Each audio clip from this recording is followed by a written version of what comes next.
Hello friends, welcome to the Uttarakhand classes. तो आज हम जो टॉपिक डिस्कस करने वाले हैं वो biosphere reserve, conservation reserve, wild life sanctuaries के बारे में डिस्कस करेंगे। पार्ट 1 ऑलरेडी अपलोड कर दिया गया है, जिसमें हम उत्तराखंड के नेशनल पार्क के बारे में हमने डिस्कस किया था। वीडियो को शुरू से लेकर अंत तक जरूर देखें। ये वीडियो बहुत बहुत है। आपका एक नंबर का क्वेश्चन तो इनमें से आता ही आता है। उत्तरांचल के नेशनल पार्क के बारे में, बायोस्फीयर रिजर्व, कंजर्वेशन रिजर्व या वाइल्ड लाइफ सेंचुरीज में से आयोग जो है वो क्वेश्चन पूछ लेता है।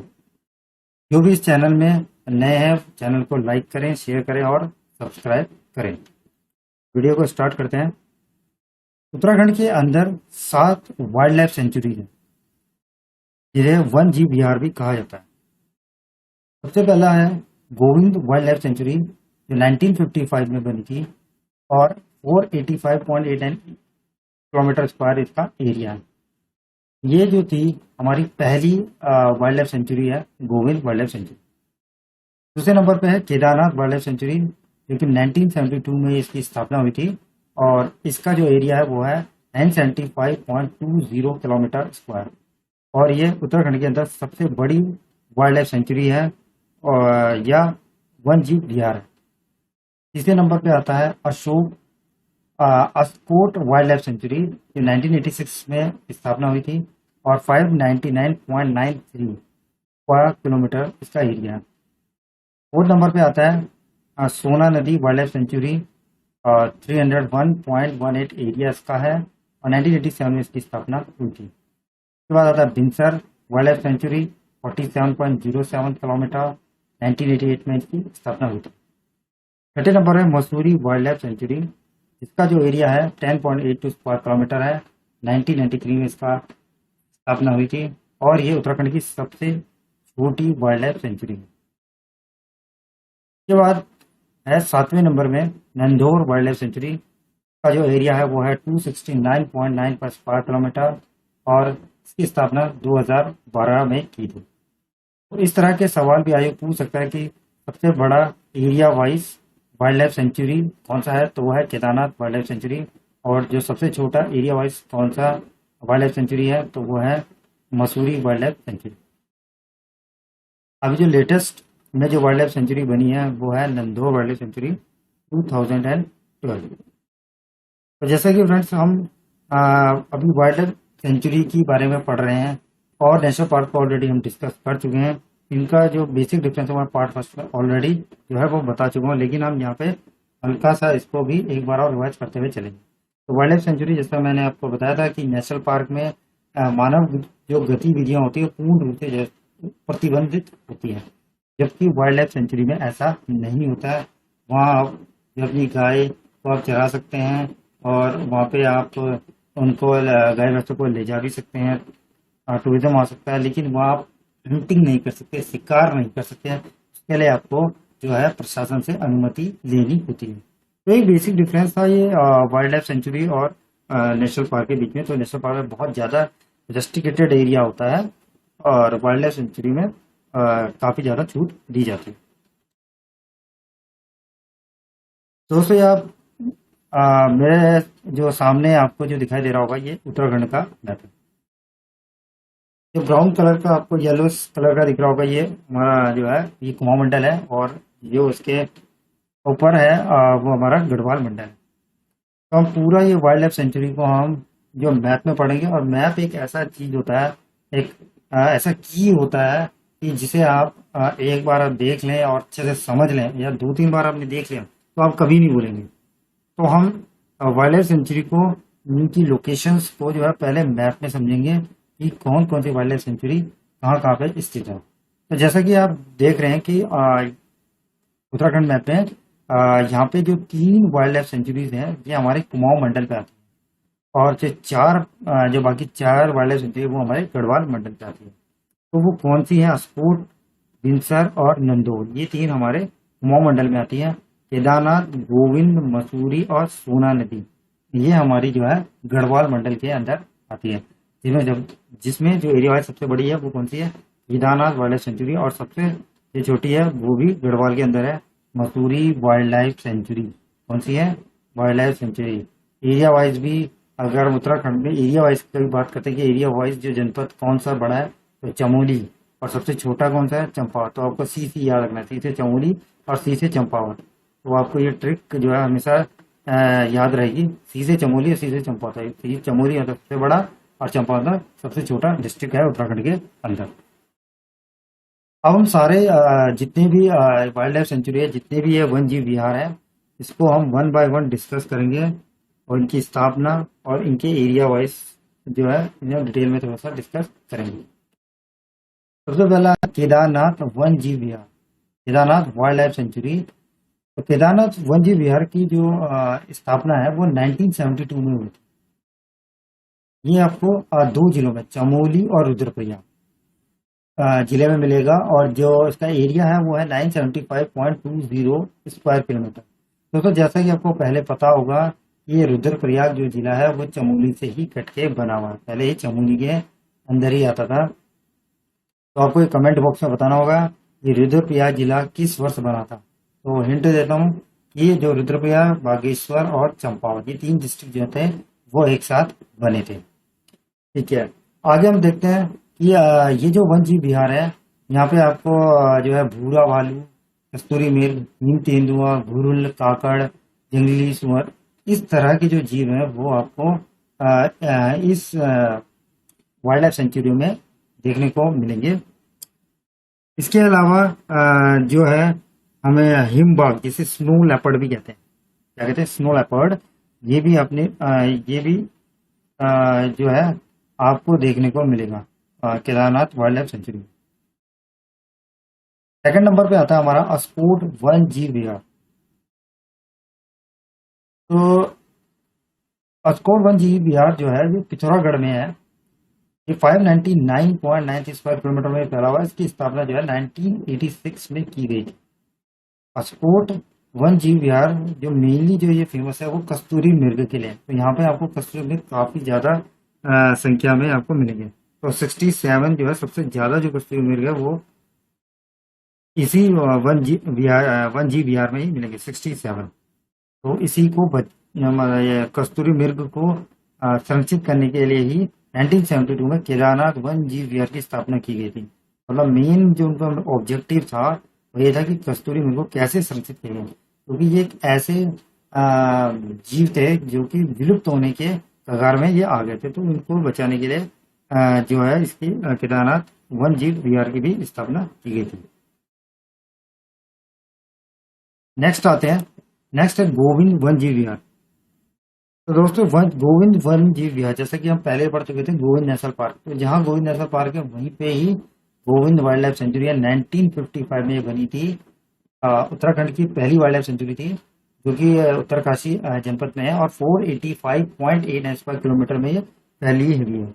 इस पे आपको ज्यादातर जो है हिमालय थार, गुलदार, बिल्ली, काला, भूरा भालू, काकड़, सांबर, इस तरह के जो जानवर है आपको, इवन आपको यहाँ पे मोनाल पक्षी, चौकोर, गोल्डन ईगल, इस तरह के पक्षी भी आपको यहाँ पे देखने को मिलेंगे। उसके बाद नेक्स्ट हम देखते हैं सोना नदी वाइल्ड लाइफ सेंचुरी, सोना नदी वन जीव विहार। तो सोना नदी जो है ये पौड़ी गढ़वाल 301.18 स्क्वायर किलोमीटर में ये फैला हुआ है। इसकी स्थापना जो थी 1987 में हुई थी, और यहाँ पे आपको ज्यादातर हाथी, शेर, कलीज, हिमालयन पाइड, किंगफिशर, इस तरह के जो है जानवर, सियार, जंगली सुअर, इस तरह के जानवर आपको यहाँ देखने को मिलेंगे। इसके अलावा यहाँ पे आपको वनस्पति भी काफी देखने को मिलेगी, जैसे थाल और उसके सहचर प्रजाति जो होती है, शीशम की लकड़ी होगी, शहर होगी, और जामुन, बांस, ये सब आपको जो है इस वन जीव विहार में काफी देखने को मिलेंगे।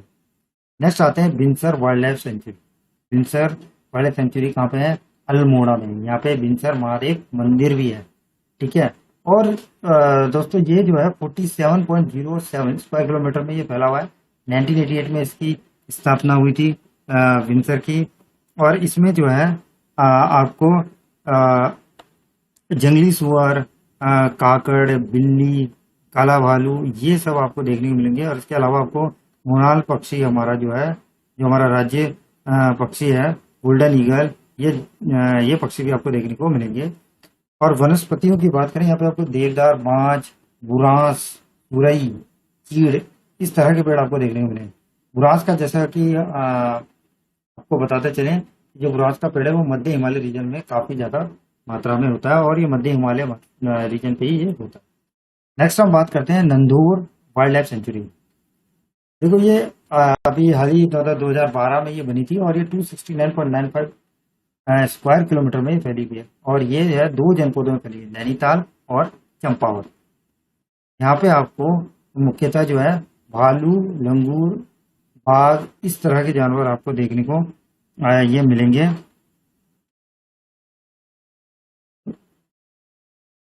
तो Nanda Devi national park, valley of flower, और आपका केदारनाथ वाइल्ड लाइफ सेंचुरी जो बायोस्फीयर रिजर्व है, और उसके अगर बफर जोन को हम इकट्ठा कर दें तो टोटल जो है आप ये फिगर देख सकते हो कि 2,26,275 71.75 हेक्टेयर इतना एरिया इन्होंने कवर किया है। इसी तरीके से जो है कॉर्बेट नेशनल पार्क, सोना नदी और इसका जो बफर जोन के साथ हम देखेंगे तो इनका जो टोटल एरिया वो 1,28,000 हेक्टेयर है। भारत रत्न जो थे पंडित गोविंद वल्लभ पंत के नाम से एक हाई एल्टीट्यूड जियोलॉजिकल पार्क है, जिसकी स्थापना 1985 में की थी, और जो 4.93 हेक्टेयर पे फैला हुआ है। तो नेक्स्ट हम बात करते हैं कंजर्वेशन रिजर्व यानी संरक्षण आरक्षित। तो उत्तराखंड के अंदर 4 कंजर्वेशन रिजर्व। पहला है झिलमिल झील कंजर्वेशन रिजर्व, का एरिया 37.84 किलोमीटर स्क्वायर, और इसकी स्थापना 2005 में की गई थी। 2005 में ही आसन वेटलैंड कंजर्वेशन रिजर्व की भी स्थापना हुई थी, जिसका एरिया जो है 4.44 स्क्वायर किलोमीटर है।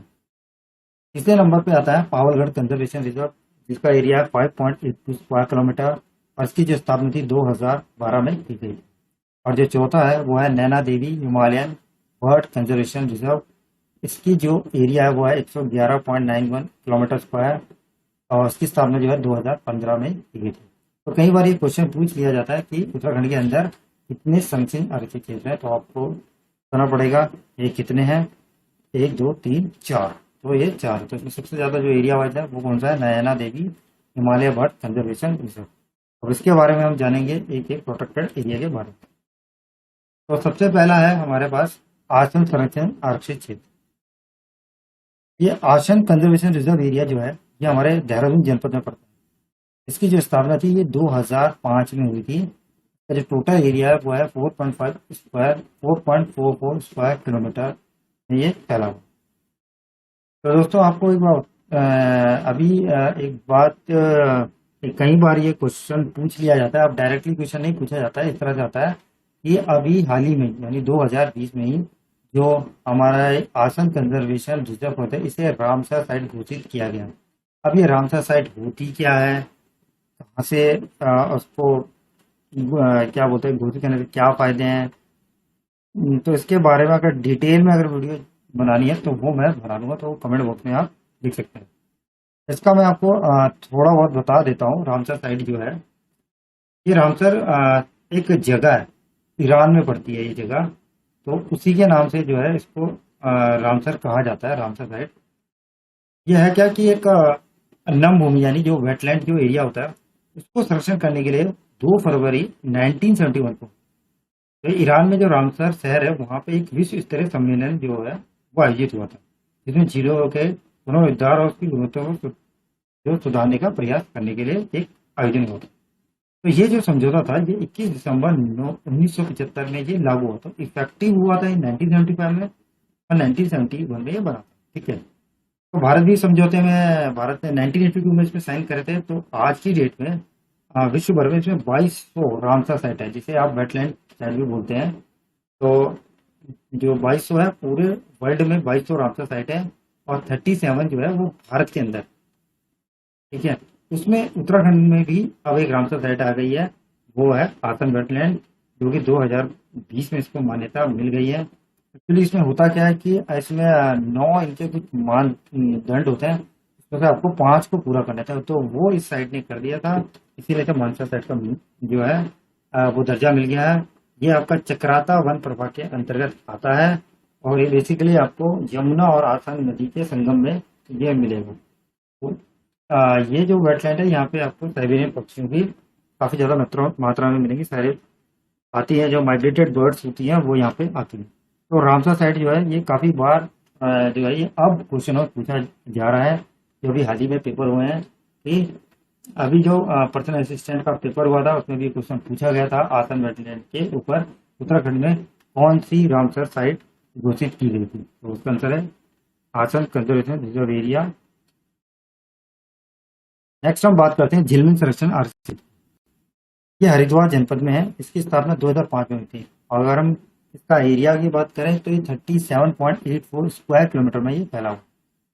तीसरा है हमारे पास पावलगढ़ संरक्षण आरक्षित क्षेत्र। ये नैनीताल जनपद से है और इसकी स्थापना 2012 में हुई थी और इसका एरिया जो है 5.82 स्क्वायर किलोमीटर में ये फैला हुआ है।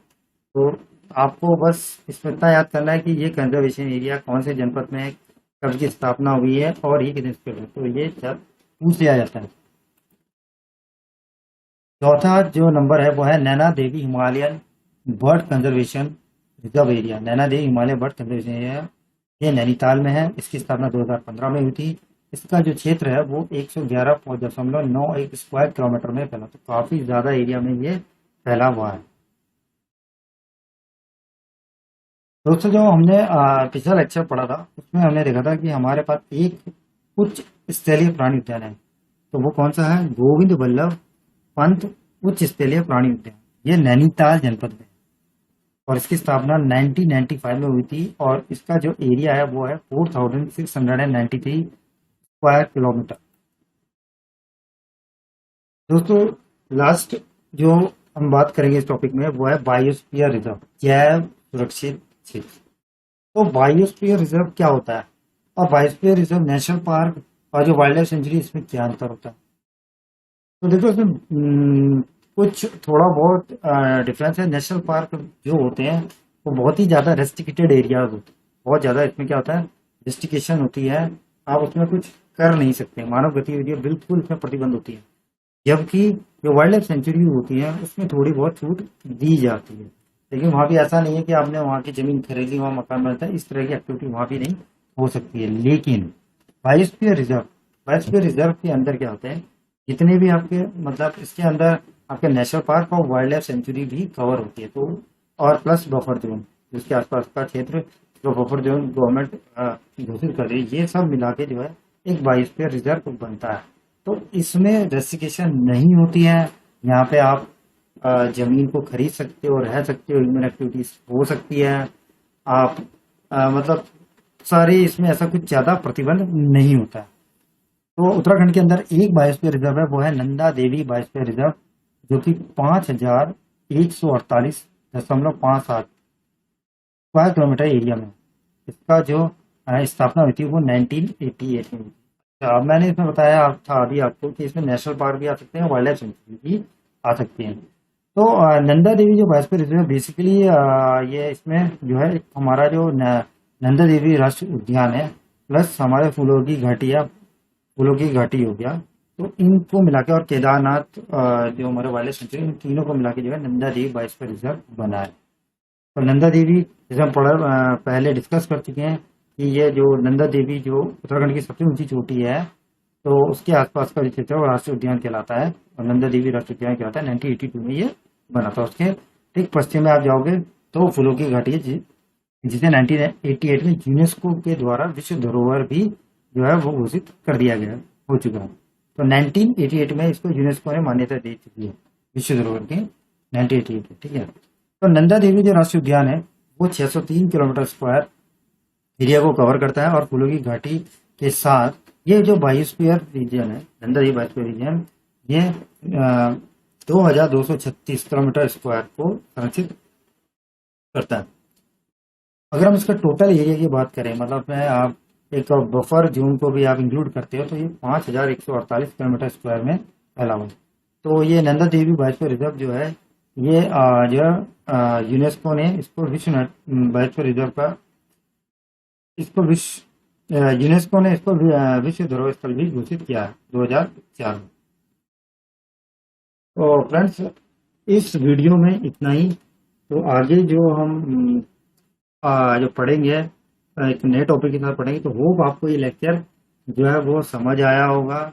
कोशिश करिए कि इसमें ज़्यादा से ज़्यादा कंटेंट लाने की। और अगर आपको जैसे कि मैंने बताया था कि आपको अगर आसन बैटलिंग के ऊपर अलग से कोई लेक्चर चाहिए तो वो बना देंगे। उसके लिए आप कमेंट बॉक्स में आप अपनी राय दे सकते हैं, तो उस पर एक अलग से लेक्चर हम बना सकते हैं। तो होप आपको ये समझ आएगा। जो नए आए हैं चैनल में, वो चैनल को लाइक करें और सब्सक्राइब जरूर करें। Thank you for watching.